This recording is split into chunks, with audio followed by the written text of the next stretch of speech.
Hello student, how are you all? Today we discuss electric lines of force.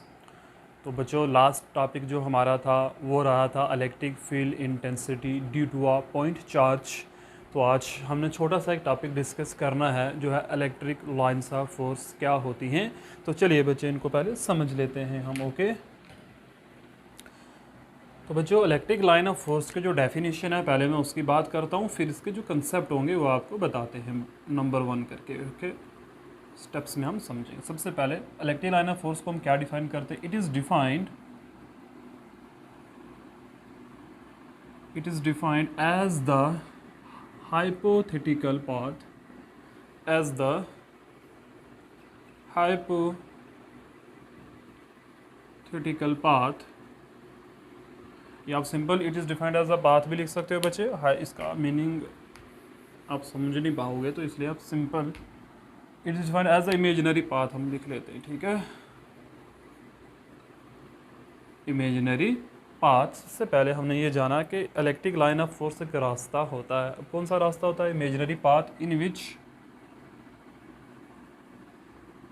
Unit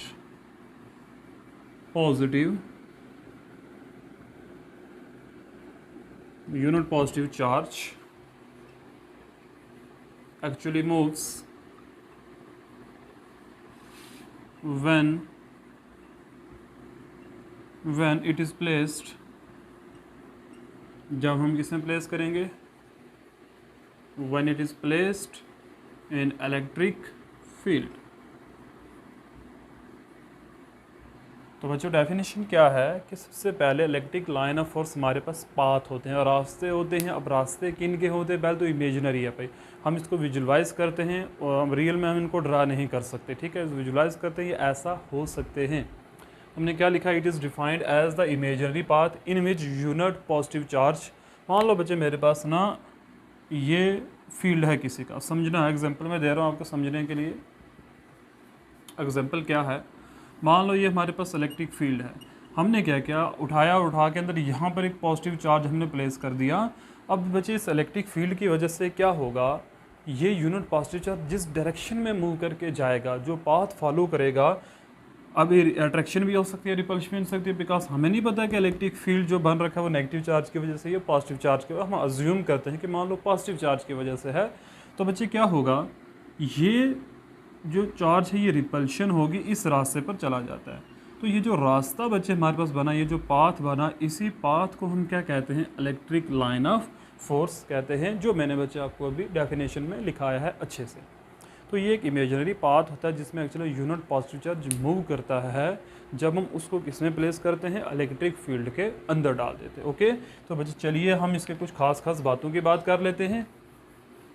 इसमें कुछ important properties हैं वो भी हम डिस्कस करेंगे। पहले उससे दो तीन चीज़ें बच्चे आपको समझानी है मैंने, तो वो अच्छे से आप समझ लें। जो इलेक्ट्रिक लाइंस ऑफ फोर्स होती हैं, प्रॉपर्टीज़ में मैं बारी बारी डिस्कस करता चला जाऊंगा, आपको साथ साथ समझाते भी चले जाएंगे। प्रॉपर्टीज़ में नंबर वन प्रॉपर्टी बच्चे ये है कि जो इलेक्ट्रिक लाइंस ऑफ फोर्स होती हैं, इलेक्ट्रिक लाइंस ऑफ फोर्स जो होती हैं, electric lines of force are discontinuous curves ये होती हैं बच्चों, और डिसकंटिन्यूस कर्व्स होती हैं। इसका मतलब बच्चों डिसकंटिन्यूस का यहाँ पर ये होता है कि ऐसी कर्व्स जिनका स्टार्ट पॉइंट भी हो और जिनका एंड पॉइंट भी हो, उन कर्व्स को हम कहते हैं डिसकंटिन्यूस कर्व्स कहते हैं। और जो स्टार्ट भी नहीं है पता कहाँ से हो रही है, एंड भी नहीं पता कहाँ पर हो रही है, तो ऐसे कर्व्स को कंटिन्यूस कर्व्स हम कहते हैं। तो remember it, electric line of force जो बच्चे हैं वो हमारे पास क्या हैं? डिसकंटिन्यूस कर्व्स हैं। दे स्टार्ट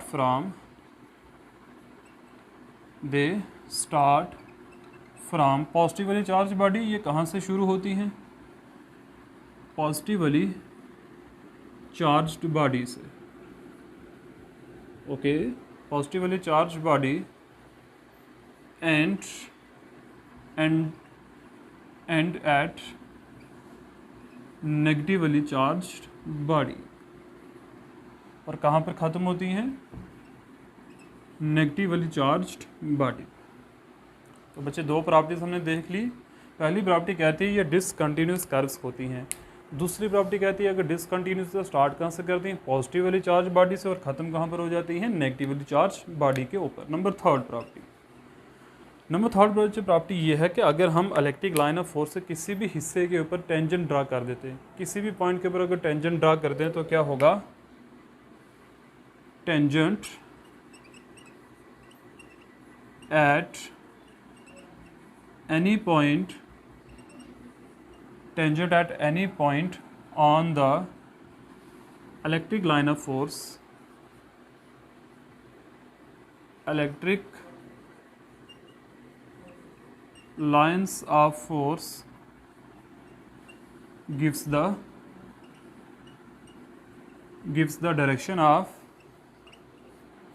किसकी डायरेक्शन देंगे, gives the direction of electric field intensity at that point। ये हमारे पास तीन प्रॉपर्टीज़ हो गई, आप याद रखना इसको, एट दैट पॉइंट। अभी चलते हैं बच्चे, इसको मैं समझाता हूँ आपको अच्छे से क्या मतलब हुआ। एग्जांपल देख लो, ये हमारे पास एक कर्व आ गई है, तो अगर कर्व के हम किसी भी हिस्से के ऊपर टेंजेंट ड्रा करते हैं तो वो मान लो इस पॉइंट को मैंने ड्रा कर दी बच्चे, ये प्लस क्यू है और ये माइनस क्यू बॉडी है हमारे पास, और ये डायरेक्शन है इलेक्ट्रिक लाइन ऑफ फोर्स की।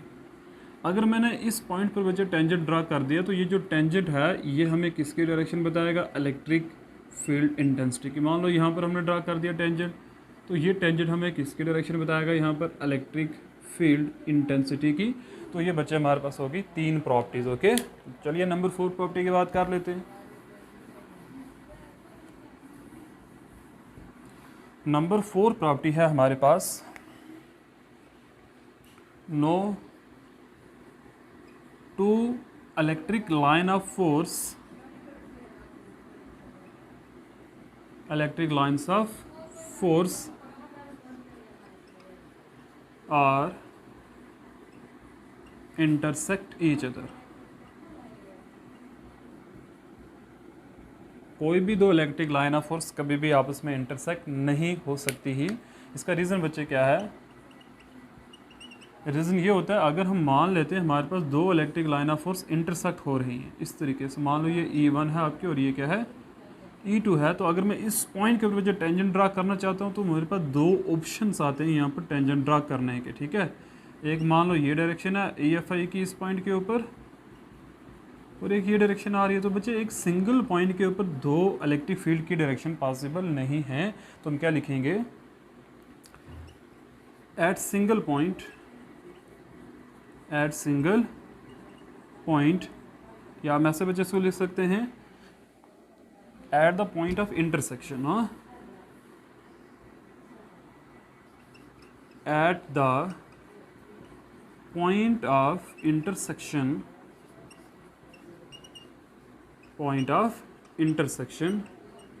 there are two possible directions, there are two possible direction। हमारे पास दो पॉसिबल डायरेक्शन होती हैं बच्चे किसकी, ऑफ EFI की। दिस इज़ नॉट पॉसिबल, ये मुमकिन नहीं है, दिस इज़ नॉट पॉसिबल। अगर बच्चे ये मुमकिन नहीं है तो फिर दो इलेक्ट्रिक लाइन ऑफ फोर्स भी आपस में कभी भी इंटरसेक्ट नहीं हो सकती, तो ये आपने याद रख लेना है। ठीक है, तो बच्चे हमें अभी 4 प्रॉपर्टीज़ की बात कर ली है। चलिए नेक्स्ट प्रॉपर्टी की हम बात करते हैं। आई होप कि अच्छे समझ में आए। कोई भी दो electric line of force intersect नहीं हो सकती। अगर ऐसा होता है, अगर इंटरसेक्ट करती हैं तो फिर बच्चे दो पॉसिबल डायरेक्शन हमारे पास बन जाएंगी, जो पॉसिबल नहीं होता है। ठीक है, नंबर 5 बच्चे हम प्रॉपर्टी की बात करना चाहते हैं। Number 5, electric lines of force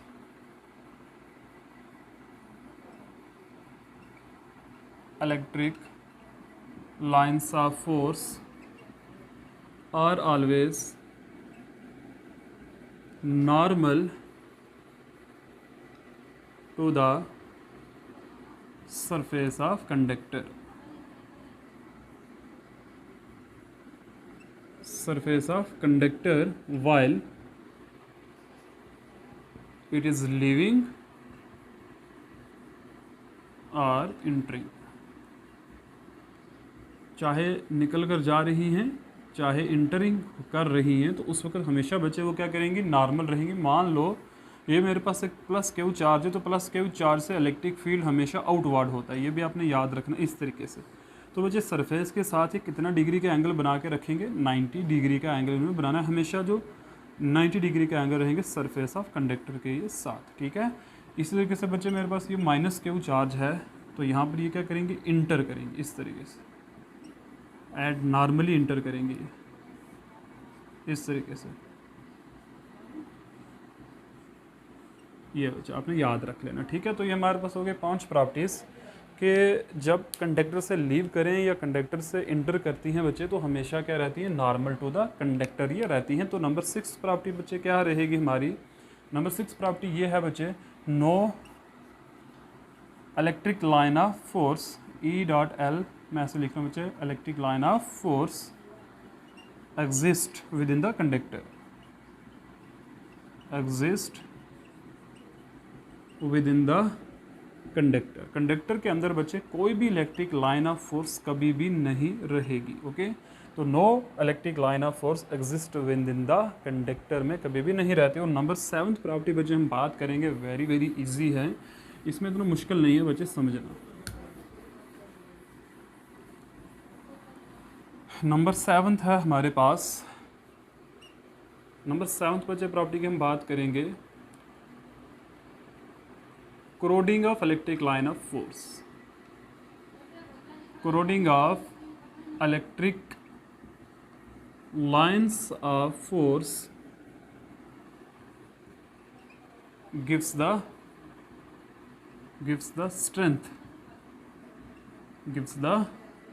strength of electric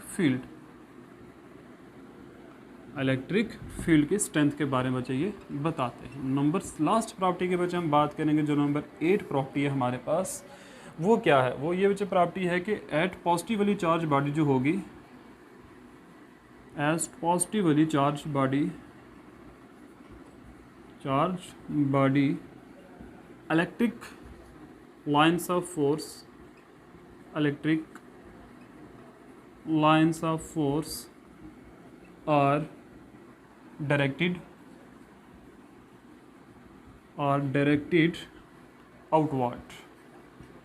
positively charge body से जो इलेक्ट्रिक लाइन ऑफ फोर्स होंगी वो आउटवर्ड की डायरेक्शन में होंगी, directed outwards. And at negatively charge body पे क्या होगा, negatively charge body electric line force are directed inward रहेगा बच्चे हमारे पास। तो बच्चे ये कुछ इंपॉर्टेंट प्रॉपर्टीज़ मैंने डिस्कस की हैं इलेक्ट्रिक लाइन ऑफ फोर्स के, अपने याद रखने हैं। पॉजिटिवली चार्ज से प्रोड्यूस होती हैं और नेगेटिवली चार्ज बच्चे ख़त्म हो जाती हैं, इसकी डायरेक्शन हमेशा याद रखना, पॉजिटिव टू नेगेटिव डायरेक्शन बच्चे ये रहती है, पॉजिटिव से नेगेटिव डायरेक्शन में रहती है, ठीक है। आपने ये याद रखनी है प्रॉपर्टीज। कोरोडिंग का मतलब बच्चे जहाँ पर ज़्यादा इलेक्ट्रिक लाइन ऑफ फोर्स रहेगी ना, अगट्ठी जहाँ पर रहेंगी तो वहाँ पर क्या होगा, स्ट्रेंथ ज़्यादा होगी। जहाँ पर ये दूर दूर हो जाएंगी तो बच्चे वहाँ पर ये क्या रहेंगी, वीक रहेंगी, ठीक है। तो बच्चे आज ही हमारा टॉपिक था electric line of force. I hope अच्छे समझ में आया होगा। Okay, thank you very much.